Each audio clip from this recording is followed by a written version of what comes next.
Si vous vous demandez pourquoi Léa Seydoux a opté pour cette coiffure, sachez que c'est pour le tournage du prochain film d'Abdelkechiche, Le bleu est une couleur chaude. Un nouveau look pour l'actrice qui s'était glissée dans un costume de servante pour les adieux à la reine et qui porte les habits ordinaires d'une fille fauchée dans L'Enfant d'en haut. C'est vrai que, si vous voulez, je considère que tous les films sont un peu des films en costume. Enfin, que le costume est quelque chose de très important et que l'habit fait le moine. À partir du moment où j'ai trouvé son costume, ça m'a aidé à définir ses contours et à vraiment rentrer dans la peau du personnage. C'est un peu le Bronx, notre famille. C'est pour ça qu'il est là. Il va, il vient.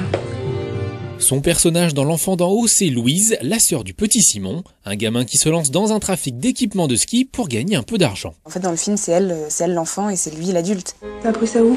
J'ai regardé faire, c'est tout. Que ce soit lisse comme la peau de cul. Avec lui, l'enfant, c'était pas facile au début. Aussi le fait que les rapports sont assez brutaux dans le film et que je savais pas à quel point il réalisait que c'était de la fiction ou pas. Et c'est vrai que pour lui, ça devait être très lourd de porter le film sur ses épaules. Au début, c'était un peu difficile et ensuite, on s'est très très bien entendu avec Kessie. On est devenus très copains. Et on était comme les deux enfants en fait sur le tournage et on se marrait tout le temps et on faisait des blagues tout le temps. C'était vraiment génial. L'Enfant d'en haut, c'est donc une œuvre qui navigue entre le portrait de famille, le conte de fées et peut-être aussi le film social. Enfin, si vous dites à Ursula, je sais pas si vous lui avez dit, mais si vous dites à Ursula que c'est social, elle va sauter au plafond. Pour elle, c'est pas du tout social. Parce que c'est représentatif de rien en fait, ce film. Mais non, pour moi, c'est plus un conte. C'est vrai que c'est plus un conte et c'est surtout un film très poétique.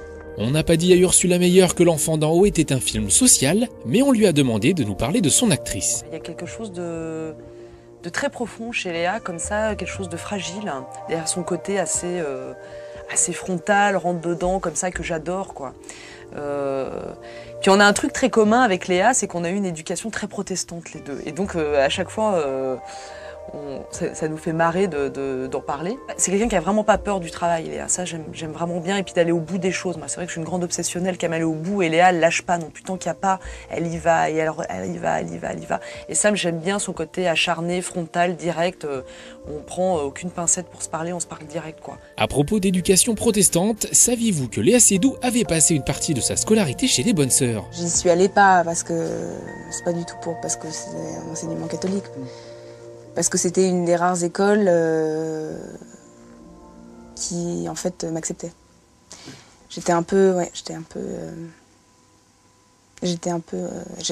très bonne à l'école. Enfin, j'étais un peu, comment on dit ça, un peu rétor. Ça se dit? Ou retors? Rétor? Retors. Ouais. Au système. Et surtout, c'était une école de filles. Et en fait, je me suis beaucoup amusée dans cette école et j'ai rencontré des gens assez. Je me souviens, j'avais des amis comme ça que j'aimais bien. C'était un mélange de jeunes filles de bonne famille avec au contraire des élèves plus rebelles. La comédienne a retrouvé cet univers religieux en jouant dans le film Lourdes de l'Autrichienne Jessica Hausner, un film sorti il y a quelques mois, mais tourné il y a plusieurs années déjà. C'est un des premiers castings que j'ai fait, je me souviens, et j'étais contente de faire son film. Je connaissais pas encore grand-chose au cinéma, mais je sentais que je m'aventurais dans un univers particulier. Très rapidement, j'ai fait des films qui n'étaient pas des films forcément français. Et ça, c'est un truc qui me plaît assez. À 26 ans, elle a ainsi participé à plusieurs productions américaines, Robin des Bois, Inglourious Bastard ou plus récemment Mission Impossible, aux côtés de Tom Cruise et Jeremy Renner.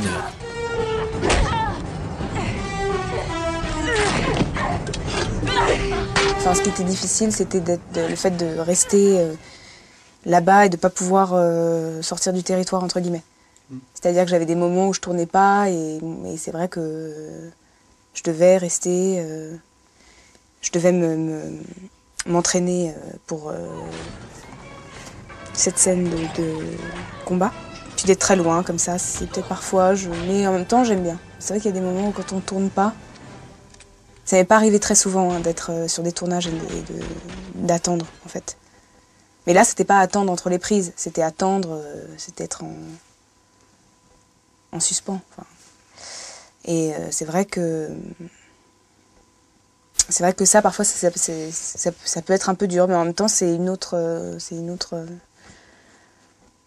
énergie. C'était un casting assez international, donc il y avait avec les autres acteurs, et puis comme on était justement dans cet endroit et qu'on ne sortait pas vraiment, on se retrouvait, donc c'est vrai que ça crée quand même des liens assez je dirais assez forts. C'était comme ça sur le film de Tarantino aussi. Oui. Donc je suis restée très longtemps. Moi, on ne voit pas beaucoup dans le film, mais je suis restée très longtemps sur le tournage. Et pareil avec les acteurs, ils étaient tous très soudés, très... Mais c'est vrai qu'on arrive dans une ville où on ne connaît personne, donc on s'appelle les uns les autres, on va aller boire des verres, on discute, Mais c'est la vie aussi, c'est cette vie de tournage que je trouve assez amusante. Actrice voyageuse, Léa Seydoux est également partie au Portugal pour le tournage des Mystères de Lisbonne du Chilien Raúl Ruiz, disparu en août dernier. Vraiment le souvenir que j'en garde, c'est que quand je suis arrivée sur le tournage, il m'a invitée à déjeuner avec Melville Poupeau et j'étais avec une amie aussi qui... Voilà. Et on a déjeuné tous les quatre et c'est un peu le seul souvenir que j'ai de Raúl. On a bu du vin, je me souviens, c'était quelqu'un qui aimait plutôt qui était un bon vivant et voilà. Et on était au Portugal et il était déjà assez affaibli. J'étais assez émue par lui et surtout émue qu'il fasse son film et qu'il soit attaché à son film alors qu'il commençait à... Enfin, qu'il était malade. C'est dans un film très français qu'on découvrit Léa Seydoux en 2008, La belle personne de Christophe Honoré, une variation autour de la princesse de Clèves, avec au casting d'autres actrices prometteuses comme Anaïs de Moustier ou Agathe Bonitzer. Je vous présente Junie de Chartres, la cousine de Mathias. Bonjour. Venez vous asseoir à côté de moi. C'est la nouvelle? Oui. Jolie gamine, hein? Très. Junie, c'est ça?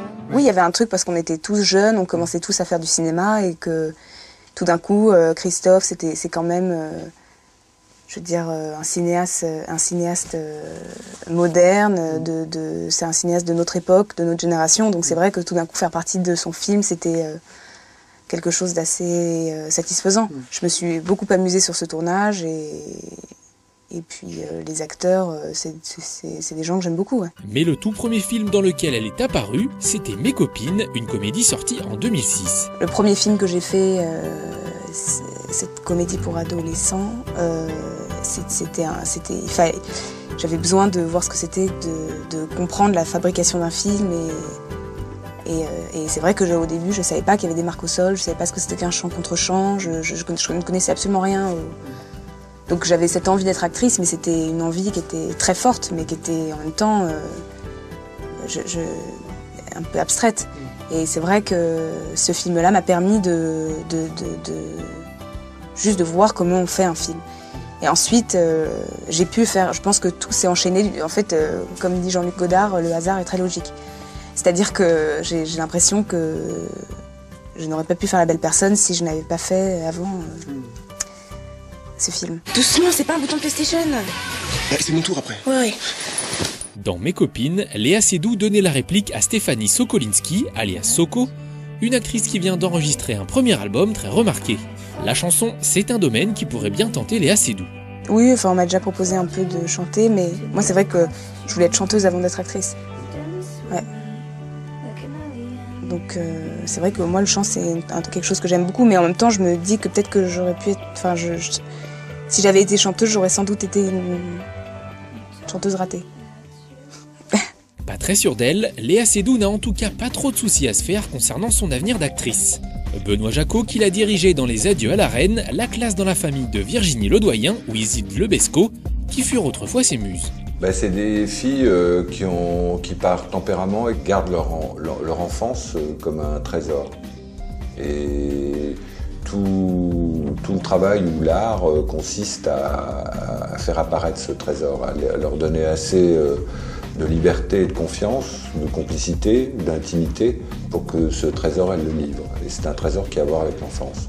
Après Ursula Meyer ou Abdelatif Kechiche, ce sera bientôt au tour de Christophe Gans de filmer pour une nouvelle adaptation de La Belle et la Bête, le visage mystérieux et doux de Léa Seydoux.